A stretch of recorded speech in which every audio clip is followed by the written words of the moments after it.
नमस्कार, nursing drug dictionary में आपका हार्दिक स्वागत है।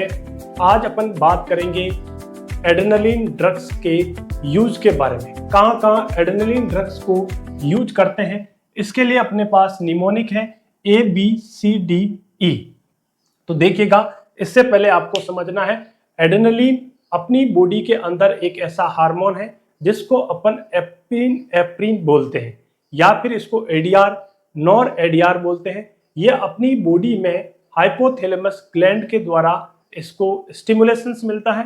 एंटीरियर पिट्यूटरी ग्लैंड अपने ACTH हार्मोन को रिलीज करके एडिनल मेडुला वाले पार्ट से इस हार्मोन को रिलीज करती है। ये हार्मोन अपनी बॉडी में एक तरीके का कैटकोलामाइन हार्मोन है और फाइट रेस्पॉन्स के अंदर जो है ये अपने बॉडी के अंदर काम करता है। इस हार्मोन को एज ए न्यूरोट्रांसमीटर भी बोल सकते हैं। एड्रेनलिन, नॉर एड्रेनलिन और न्यूरोट्रांसमीटर हार्मोन बोलते हैं। ये अपनी किडनी के ऊपर जो ग्लैंड होती हैं, एडिनल ग्लैंड के मेडुला वाले हिस्से से रिलीज होता है। कैसे रिलीज होता? हाइपोथैलेमस जो है वो CRH रिलीज करेगा और एंटीरियर पिट्यूटरी ग्लैंड पर जाएगा, ACTH रिलीज करेगा। ACTH जो है इस ग्लैंड के पास आएगा और इस मेडुला वाले हिस्से से फ्लाइट एंड फाइट रेस्पॉन्स के अंदर जो है ये कैटकोलामाइन हार्मोन एड्रेनलिन, जिसको अपन एपिनेफ्रिन बोलते हैं, ये एक इमरजेंसी फ्लाइट और फाइट रेस्पॉन्स है। ये इन दवाई को अपन सिंथेटिक फॉर्म के अंदर इस ड्रग्स को दिया जाता है।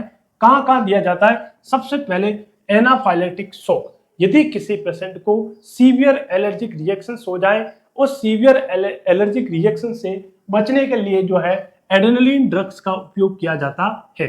फिर बात करते हैं ब्रोंकियल अस्थमा। ब्रोंकियल अस्थमा के अंदर जो है ये अपना एड्रेनलिन जो है, एपिनेफ्रिन जो है, अपने रेस्पिरेटरी सिस्टम को डायलेशंस करता है और डायलेशंस करने की वजह से जो ऑक्सीजन जो है वो इंस्पायरेशन ज्यादा होती है और एयरवे जो है अपना पेटेंट हो जाता है। तो इसलिए अपन इसको ब्रोंकियल अस्थमा के अंदर इसको उपयोग करते हैं। फिर C से कार्डियक रिसक्सिटेशंस, जिसको अपन बोलते हैं CPR, कार्डियोपल्मोनरी रिसक्सिटेशंस। जब पेशेंट अनकॉन्शियस हो जाता है तो उसके हार्ट को वापस से पुनः जो रीस्टार्ट करने का जो काम है, उसके कॉन्ट्रैक्शंस को, उसके पंपिंग सिस्टम को एनहेंस करने के लिए अपन एड्रेनलिन ड्रग्स जो है इमरजेंसी के तौर पे इसको देते हैं। फिर D से ड्यूरेशंस प्रोलॉन्ग लोकल एक्शंस। किसी भी ड्रग्स का एक्शंस को बढ़ाने के लिए, लोकली उस जगह के एक्शंस को बढ़ाने के लिए एड्रेनलिन ड्रग्स का अपन इस्तेमाल करते हैं। ऑपरेशन थिएटर में भी कई बार जो ENT वाले डॉक्टर है, इसके साथ में उसको मिक्स करके OT के अंदर जो है वो उसको गोज पीस का इस्तेमाल भी किया जाता है, जिससे ब्लीडिंग को कंट्रोल करता है। क्या करता है? ये ब्लीडिंग को कंट्रोल करता है। इसलिए अपन एपिस्टैक्सिस जो ब्लीडिंग होती है, वह लोकल एक्शंस जो है वो इसको ब्लीडिंग को, नोजल ब्लीडिंग को कंट्रोल करने के लिए अपन इसको देते हैं। और E से E2 की बात करें तो आई डायलेशंस को भी करती है। ऑप्थेल्मिक सर्जरी के अंदर जो है वो आई डायलेशंस के अंदर मदद करता है, क्योंकि ये फ्लाइट एंड फाइट रेस्पॉन्स अपने पैरासिम्पैथिक नर्व सिस्टम जब एक्टिवेट होता है, तो ये एक्टिवेट तब होता है जब अपन किसी से लड़ने के लिए, तो उस वक्त जो पीपल को डायलेशंस करने के लिए जो है वो इस एड्रेनलिन का अहम और मुख्य जो रोल हो जाता है। यदि